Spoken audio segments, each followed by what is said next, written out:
Sunday morning that it was time, that they were no longer going to allow the protesters out. And certainly not when they began to throw rocks and other items at that storefront. You know, as long as they were protesting peacefully, it didn't seem like the police had any problem with that. But as soon as they began to destroy private property, really within a minute or less, we saw the deployment of that device, whether it was a smoke bomb or tear gas or whatever it was. But that was really, that crossed a line for law enforcement, and it led to them, you know, using tactics that we had not yet seen. And this is what happens. You see the folks, it's very painful. You were there, Brittany. You experienced this. I did not, but it sounds awful to have to breathe this stuff in. It is, and you can see just by the visual evidence that you're watching on your screen right now, the protests that we saw, the hundreds of people that were standing face to face with officers is no more. That crowd has dispersed. It looks like on the right side we're walking with protesters as they walk away from wherever that tear gas was deployed, and we heard even our own reporter just coughing right then. The thing is now, what usually happens, Rick, if we're looking at protests in the past couple weeks, is that crowds disperse, but then they come back or they relocate somewhere else. Right. So now it's a matter of, if at 1:45 in the morning on a Sunday, are you going to go back to this same location, or are you going to go back to where officers are standing and where they're standing guard, or are you going to go home, or are you going to relocate and congregate at a different location? So we're looking at officers right now. Protesters, from our vantage point, this is a pretty tight shot, have not made their way back to that front line of officers. If you can imagine, that's where they were standing, having those discussions, having those dialogues. But in the last 15 minutes, as we just saw live on air, things took a turn, and that is what we've been sort of talking about for the past 4 or 5 hours. Things can change so easily in these situations. They are so fluid, and this is me talking as a person that's been on the ground with you know, my colleagues out there. You just never know what's going to happen. So when we would talk to the reporters and ask them, what do you think is going to happen, they truly don't know, because things can change in an instant.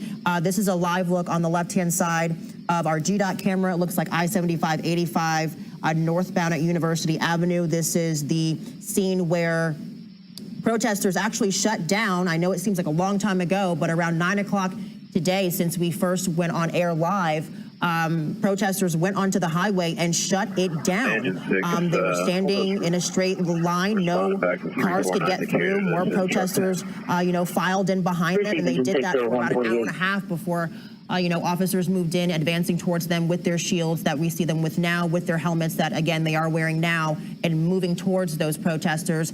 We did see several protesters get arrested live on camera. It was not an arrest where they were you know, pushed to the ground or anything like that. Their face was in the ground, but it wasn't a violent arrest from what we could see. Of course, we wanted to learn exactly how many arrests were made. We know that just in the last few weeks, 500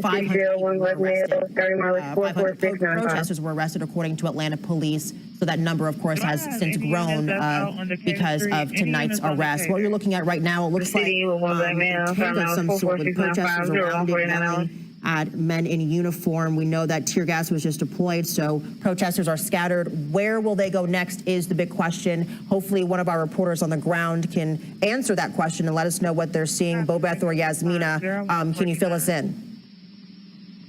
Actually, we're going to give them a little bit of a break, because I'm told that both of them have actually breathed in some of the chemicals that were released into the air. So we want to give them a chance to catch their breath and clean their eyes.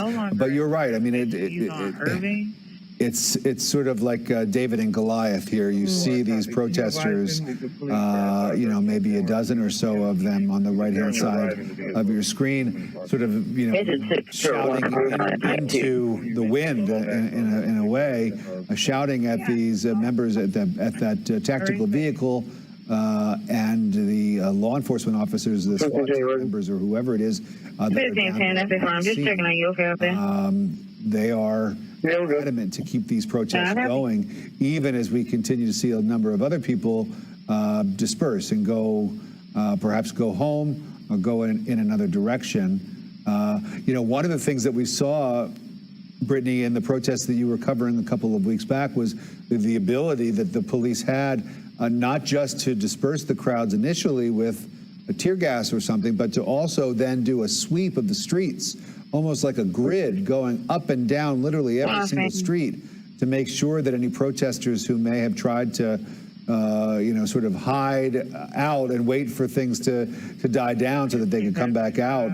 You know, the police wanted to make sure that that was not the case, that those people were not able to come out and cause any more damage. But here we just simply don't have those numbers.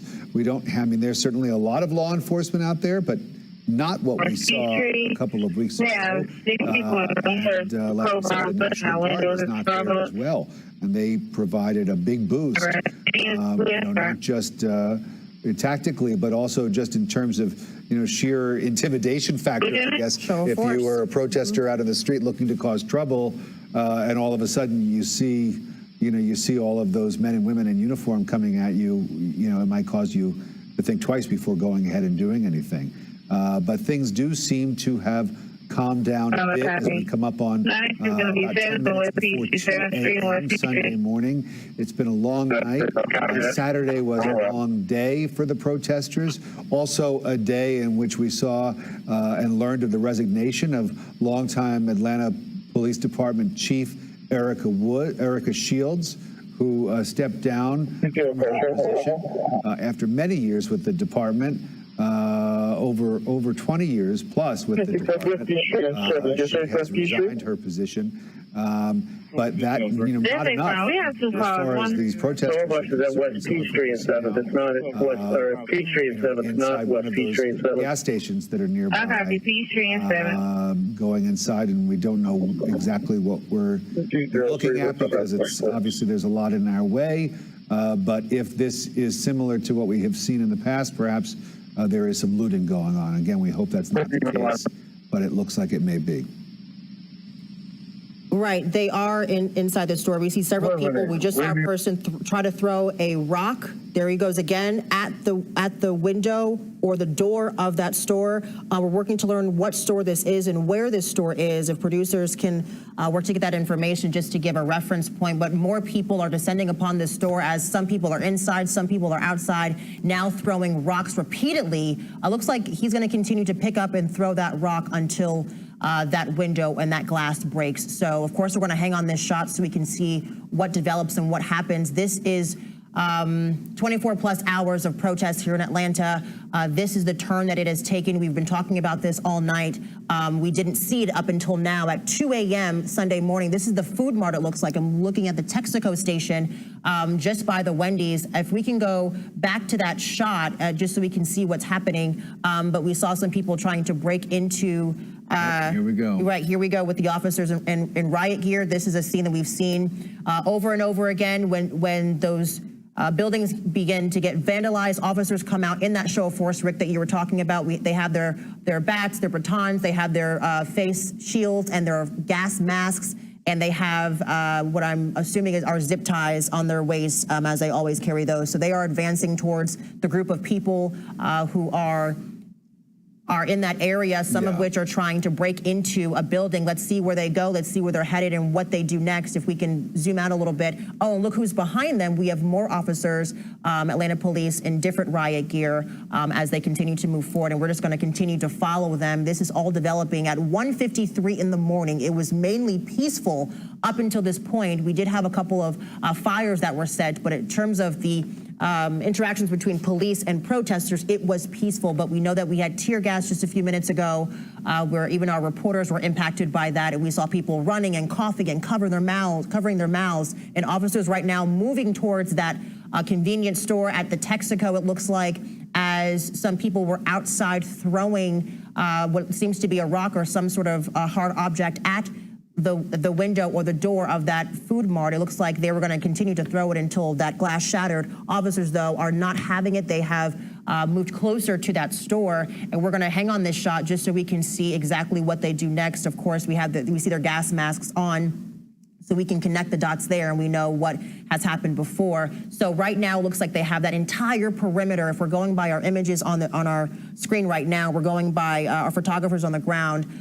Looks like that entire perimeter around the Texaco, which is very close to the Wendy's, by the way, has been blocked off and is now surrounded with Atlanta police officers. And honestly, Rick, these officers came out of nowhere. These are not the officers that we saw before in Bo Beth Yates's shot and Yasmina Alston's shot and live shots. These officers came out of nowhere. So they are definitely here. There's several of them as they descend upon this area where people are trying to and successfully did break into a convenience store there. It's sort of like the arrival of the cavalry. They came in and they began to push these rioters out, you know, and this is where protesters go from being protesters to being criminals, and we've just watched it with those people who were participating in trying to break the windows and break into that convenience store, and that seems to be the red line. Law enforcement will not let the protesters cross. They do not want to see any destruction of property, and that is when they move in. We had those images of the convenience store with the people inside looting, and I would say it was probably, we had those shots for less than a minute, and then all of a sudden we saw that line of officers carrying batons moving their way towards those people who were destroying that private property there. So that is really, that's going to be, you know, that's going to be a line that the police will not let the protesters cross. As we take a look at, perhaps here's a young man that may have found himself under arrest. It's a little hard to tell by what we're looking at here, but police evidently moving him, taking him, you can see, in a different direction away from those crowds. They are trying to clear the scene. We've mentioned, though, that the state troopers are there now as well. We've mentioned that there is no curfew in place. So in terms of enforcing something and telling people they must get off the streets, it's something that the police are, you know, they do not have a curfew that they can point to.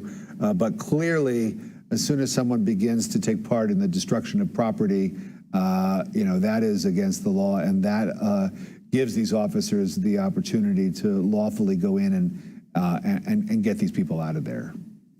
And it looks like something is happening to the right of the screen, just behind that SWAT truck, so it's hard to see, as we saw some officers grabbing a man by his arm and walking him to a certain area. It looks like to have a conversation. We don't know if he's being detained or whatever else. Something is unfolding behind that SWAT truck there as more protesters looks like are walking up the ramp or some sort of ramp right now.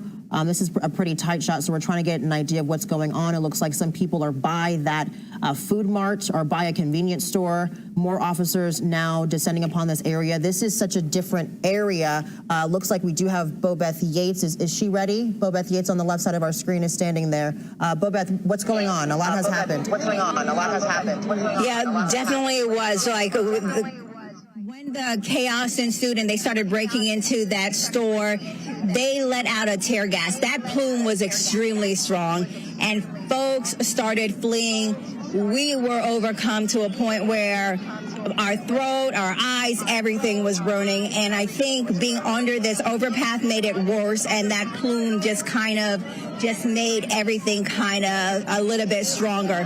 Then, and now what has happened is the group that ran away are slowly trickling their way back, and they're trying to get to the other side. And as a few of them made it through, now officers are stomping them, saying they cannot pass. These people are saying that they're trying to get to their home and they live on the other side, and they can't.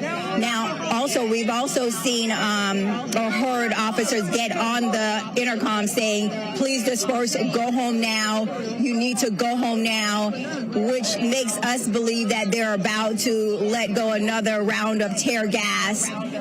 But again, you have a group of protesters here saying they live on the other side and they cannot get through because officers aren't letting them. Well, now they're letting a few of them through. They're letting a few of them through. They're letting them walk through. A couple of them are holding their hands up to show that they don't have anything. Now they're saying no, now they're saying no, and they're pushing them back. I think there's a little bit of a confusion because the group at the front, the officers at the front told them they could go through. Then the ones on the back told them no. So now the whole group that claims they live on the other side of this are stuck here. They say they can't go home, even though officers are on intercom saying, disperse, disperse. So I'm not really sure what exactly is going to happen now, but hopefully they do not throw another round of tear gas because of the overpass. It's just extremely strong, and it just gets trapped underneath that overpass, and it's just been really, like for us, it was difficult. In fact, one of the protesters had to pour milk on both me and my photographer, Eric Sanders, because we were just overcome. Our throats were burning, our eyes were burning, and to be honest, I think this was stronger than what they were throwing last week, because last week was nothing like this. I mean, this was a lot. Bobeth, if you can, and I don't want you to talk too much if it burns, so let me know. But if you can, walk us through what has unfolded in the past few minutes from the first deployment of tear gas, and then the looting, and so much has happened. If you can just walk us through that timeline. Well, it all happened in probably less than 10 minutes. As you saw, for hours, they were just on this line where officers were lining the on-ramp where 75 is. A group started making their way south towards the gas station. The Citgo, or the BP gas station, has a store out front, I should say, that's called To Go.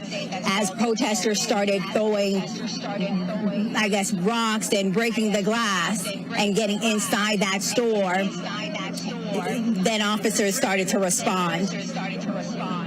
They threw the tear gas. The plume just started moving towards us, and as it got to us, it was just so strong. I mean, we had to be over 100 feet away from where it was, and you can still feel it. And then as we ran away from it, it still was strong.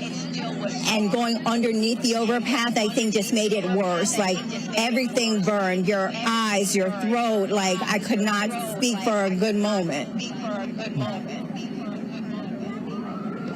As we take a look at these protesters, they're sort of standing by the side of the road. Bobeth, are those are the protesters that claim that they can't get home because the officers won't let them go where they want to go? Yeah, so this group is claiming they live on the other side of this street. A lot of them are here trying to reason with law enforcement, saying, hey, you're telling us to disperse. We live over there. We're trying to get over there, but they will not let them get past. And there's a group on both ends of this intersection, and no one is being allowed through at this point. At one point, they started to let people through, but that was like the front line. And then the back line was like, no, push them back. And now they're just gathered on the side, not sure really what to do. Bobeth, do you still see Georgia State Patrol officers out there? No, it looks like they're gone. They were blocking the street earlier on the other side where we started, but cars started coming down the street, so I'm assuming they're no longer blocking the highway. Or I should know, not the highway, University. And Bobeth, I mean, after deploying the tear gas or whatever it was that they put out there, how would you describe the interactions now between some of these stragglers and law enforcement? Is it just them trying to plead their case? Let us go home. Yes, for the most part. There is a couple people that, like this one young lady in the pink, I don't know if you could see her, she has her hands up and she's just hasn't spoken to them, but she's just, she was just kind of upset because she's just like, why would you get to this point? But you have to also understand they were very peaceful prior to any business being broken into. And then when that happened is where the tear gas came out. So a lot of these people have just been and say, you know what, if you want us to go, let us go now. Let's go home, but we can't do that unless we pass your barricade. Beth Yates down among the protesters for us. It is just after 2 a.m. Saturday night, Sunday morning, and we are watching the protests that have been taking place for the better part of the last 24 hours after the death of 27-year-old Rayshard Brooks. Sparked a new wave of protests, more protests in a city where tensions were already high after a week plus of protests that were sparked by the death of George Floyd at the hands of police in Minneapolis, Minnesota. Protests that have been taking place all over the country, pleading for reform, for justice, for better treatment of minorities at the hands of law enforcement here in this country. And it seemed as though we were sort of reaching a point of understanding, perhaps, where there was the beginning of a growing acceptance that change was needed. We've heard from many lawmakers who are pushing for a hate crimes bill at the state capitol here in Atlanta. Georgia, one of only 4 states that does not have a hate crimes law on the books, and that has been gaining momentum. A number of changes have been afoot, but then Friday night we learned of the death of Mr. Brooks, who was unarmed at the hands of 2 white police officers in the parking lot of a Wendy's restaurant on the south side of Atlanta. This is a young man who tried to resist his arrest and get away from police. There was a tussle that eventually resulted in Rayshard Brooks being shot at. We're told that perhaps 3 bullets fired at Brooks by one of the officers involved. That officer has been fired now. But there is new body cam video that has been released just within the last several hours that we have been showing on our website, CBS46.com, also on our streaming app. It gives new vantage points and new angles that investigators will be using as they try to piece together exactly what happened, what led up to the death of this young man, why was deadly force used, and was it justified? That's what we will be hearing from investigators and also from the prosecutor, who ultimately has to make the final decision as to whether or not these officers should be criminally charged for their actions in the death of Mr. Brooks, who we should mention had fallen asleep in his car. That's the reports were that people had called 911. That there was a man asleep at the wheel in the drive-through at the Wendy's restaurant. It was causing a backup with other vehicles, other customers. And so police came out, and one of the body cam videos that we have that we will have been showing really gives you a real good sense of the conversation between Rayshard Brooks and the officers prior to the shooting. Where you really do hear the officers. You can hear the way that they talk to Mr. Brooks. I think that most people would agree. They spoke to him in a very professional tone, tried to piece together a story that he was telling them that didn't make sense. Frankly, he was claiming that he had not been behind the wheel of the car, that someone else had dropped him off there.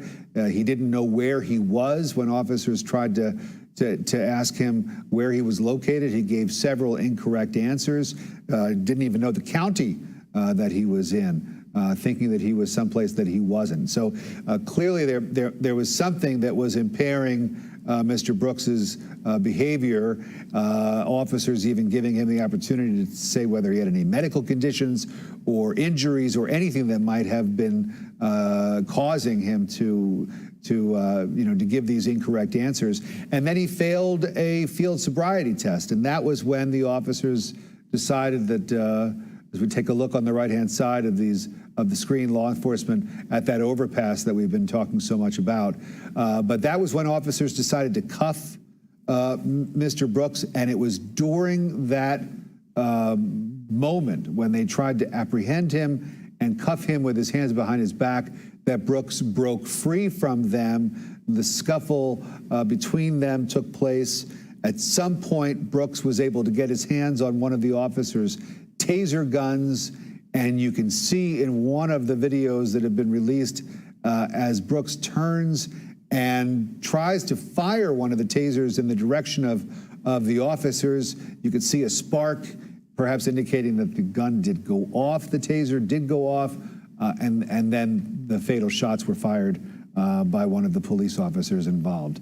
And so these are the protests that have now stemmed from that, and it is now well into early Sunday morning. And there still is a pretty decent show of protesters on the street there, and an even stronger show of force from law enforcement that has decided that they're ready to shut this thing down. Yeah, we're seeing more officers walking towards our cameras right now. Let's go to Yasmina Alston, who can give us a better idea of what's happening.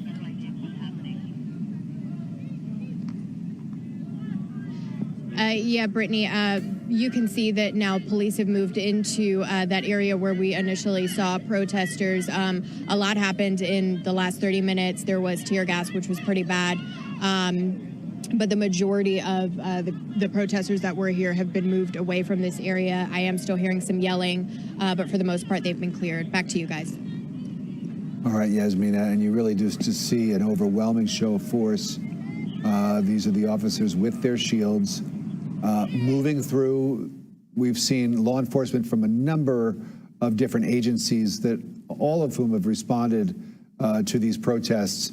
There's the Wendy's restaurant where Mr. Brooks was killed on Friday night, where he died on Friday night. That restaurant has been burned to the ground. We saw a number of other fires in the nearby vicinity, the neighborhood. There was perhaps a trash dumpster that was lit on fire as recently as about a half an hour or so ago.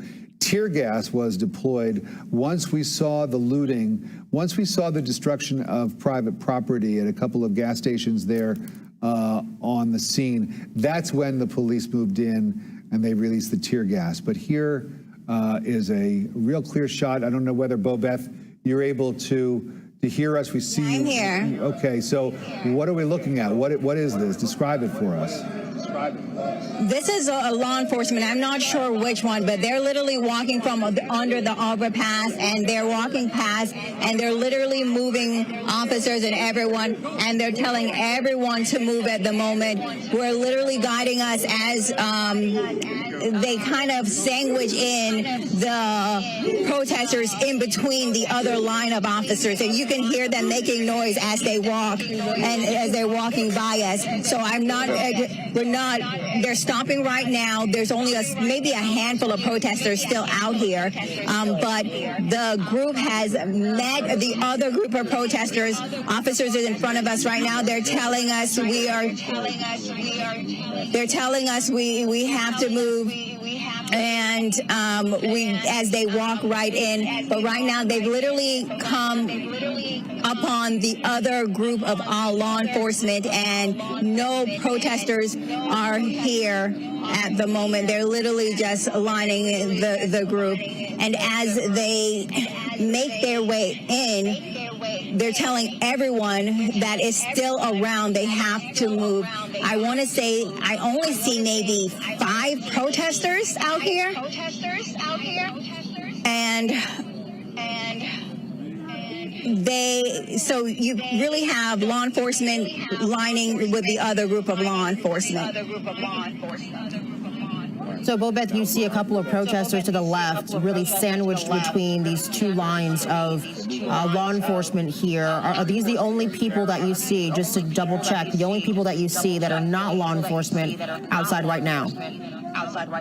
Yes, there's right now it just seems to be 4. There was another 5th one, but that seems to be walking away. There were a larger group here, and they actually begged the officers that were here as the other group of officers walked down.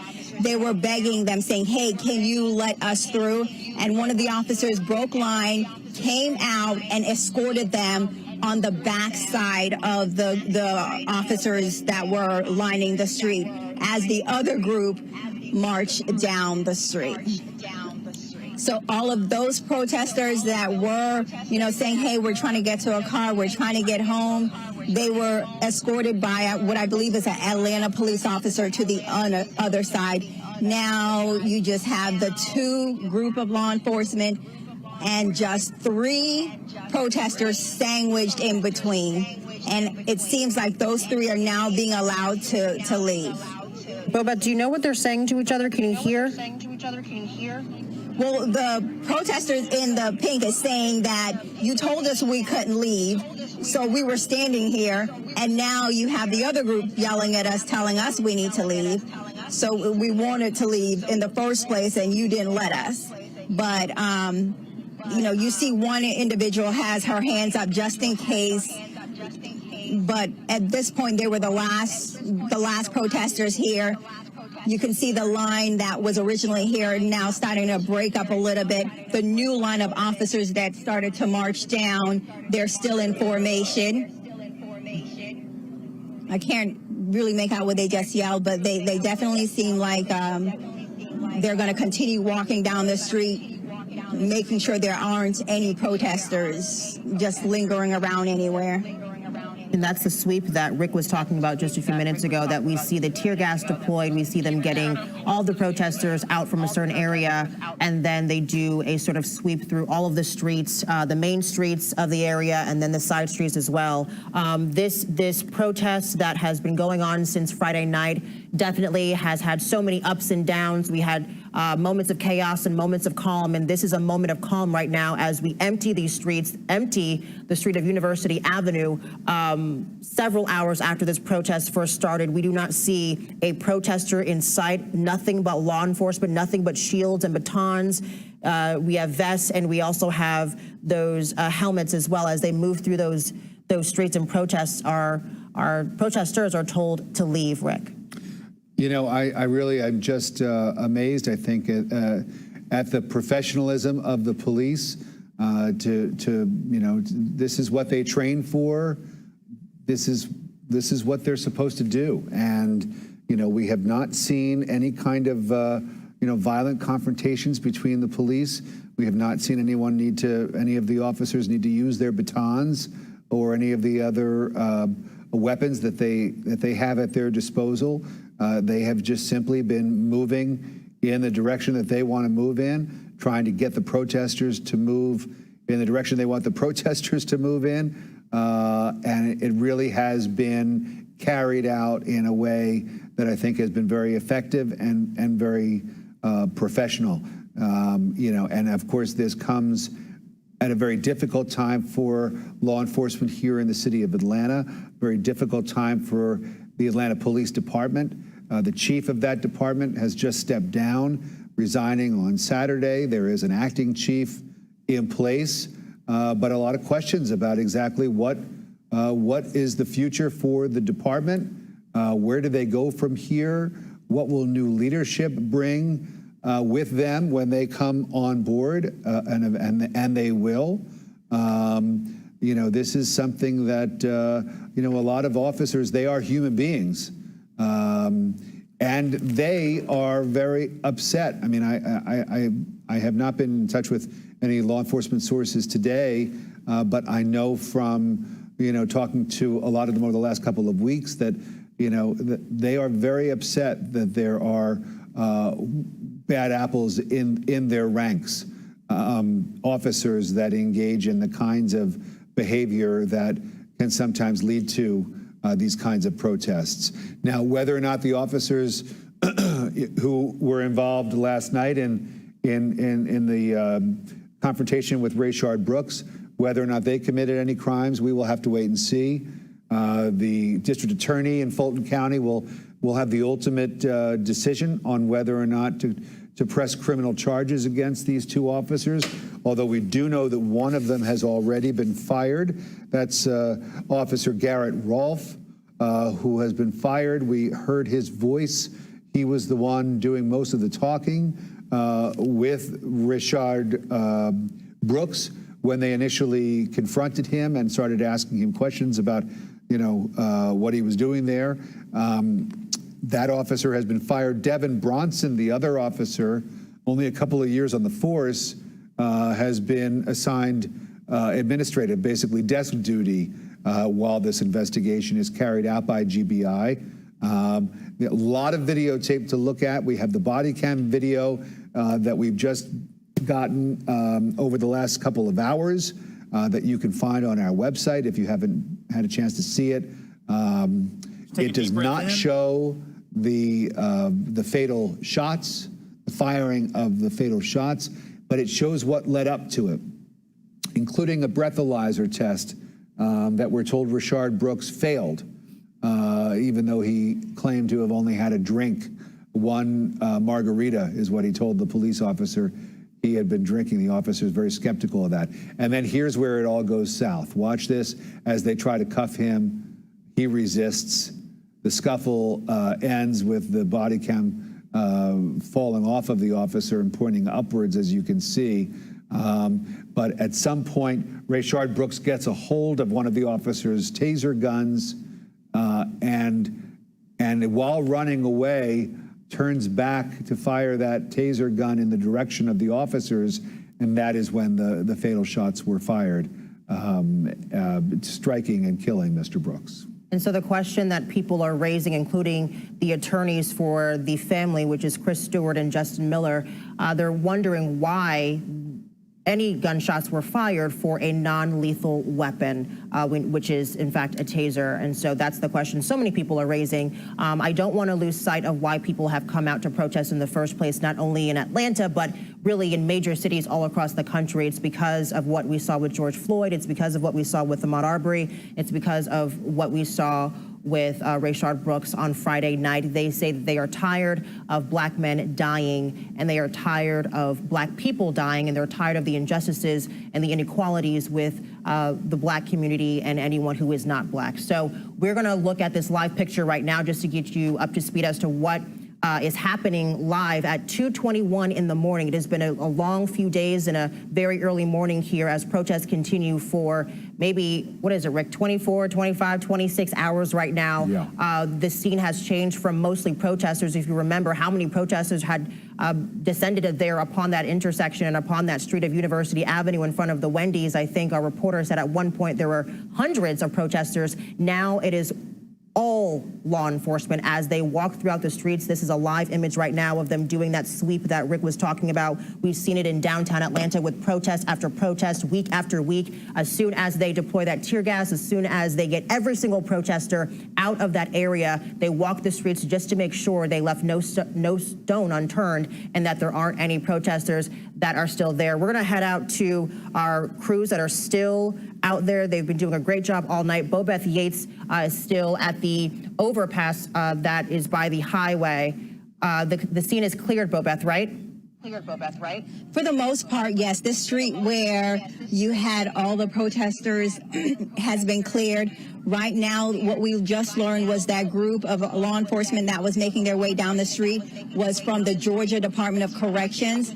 They have gone onto a side street now where some protesters were still hanging out, and now they're trying to move them from there. But again, it's really just a handful of people, mostly officers.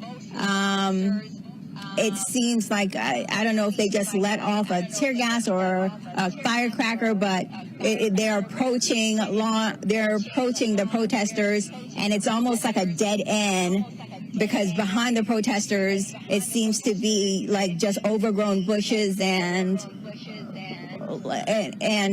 just a fence. So they're continuing to march towards the last small group that's still there. And I'm hoping they will disperse soon without any incident. Let's hope so. And as your camera pans around there, Bobeth, we look at these scenes, can you kind of give us the lay of the land, where the Wendy's is, where the gas station is, that was looted is? Where is it all located? So if you look directly in front of us where you see those lights, that on the backside of that is where the Wendy's is. So you can see to the left, and then right next to the gas station that was looted is that BP is where the BP is on right next to the Wendy's, and that store that is connected to the BP is where the looting happened, right where it says to go. And it looks like there is some damage to that to-go store. Yes, definitely. It definitely seems like the glass is broken out. You know, people were walking in there and coming back out. But what's funny is the Chevron is still open, and people are still going inside there to shop. Well, Yeah, you so, get a little thirsty literally doing all of the, right next door. protesting. Well, we take a look at these so images. it's really interesting. And they are images that have become all too familiar here in Atlanta over the last several weeks. Here in Atlanta and across the country as well, where we see massive law enforcement out on the streets trying to push protesters away after a night of protesting that began peaceful, but then got ugly, and that's really when law enforcement moved in, Brittany. They seemed more than fine hanging back and letting the protesters, have their say as long as they wanted. It was when they started to go after the gas station and start I want you to focus on the tip of my finger. That's when they had had enough. On the right-hand side of the screen is the Bodycam video, and you can see right there, that is Rayshard Brooks, 27 years old, taking a field sobriety test that he failed. And it was the result of this failed test and other information gathered by the police officer that they decided to put him under arrest. They explained to him that they were concerned about his ability to operate a motor vehicle, that he had had too much to drink, and that he shouldn't be driving. And that is why they began to put him in cuffs. And it was while his hands were behind his back and the officer was trying to put the cuffs on that Rayshard Brooks resisted and broke free. And that is what led to the firing of those fatal shots. Right, and we've seen on the video that he was running and turned around with that, what we believe to be was an apparent taser in his hand, turned around for a quick second, and that's when those shots were fired. Something else that we saw in this body cam video from another angle earlier today, Brooks and these officers were talking for a considerable amount of time as I asked him some questions. One question that they asked him was, can we pat you down? Yeah. And he said, oh, absolutely, absolutely. And he turned around and he put his hands on the car, it looked like, and he allowed officers to pat him down. They said, what's in your pocket? And he said, oh, just a stack of money, just a couple of hundreds. So this interaction, as we're looking at right now, was calm, cool, and collected between Brooks and those officers. They're still talking now. At some point, we heard them cracking jokes, but this is where, if you're watching live right now, things took a turn. This is a dash cam video just to show another angle of that same, that tussle, that confrontation between officers and Brooks as they tried to put him under arrest and put his hands behind his back, and he took them to the ground. You can see he's taking the taser out of the officer's hands, and we're watching this live. This is what happened on Friday night in the parking lot of the Wendy's off of University Avenue. This is what has led to all the protests we've seen since Friday night, now going into 2:27 in the morning on Sunday. The taser is grabbed out of one of the officer's hands, according to this video you're watching, and then that's when we see Brooks runs away. Another angle picks up, and we know that that surveillance video that we saw, if we can get to that, he turns around and he is shot. There it is. He turns around for a quick second, and that is when those shots were fired, killing Rayshard Brooks. You have a live look right now. These are the final images right now of University Avenue. It has seen a lot of ups and downs throughout the entire day, going into Sunday morning, as we don't see one protester in sight, but nothing but law enforcement descending upon that intersection. Well, we are going to continue to follow this story, of course. It'll be very interesting to see and to hear from Mayor Bottoms on Sunday once the sun comes up to see whether or not she imposes a curfew as she did a week plus ago.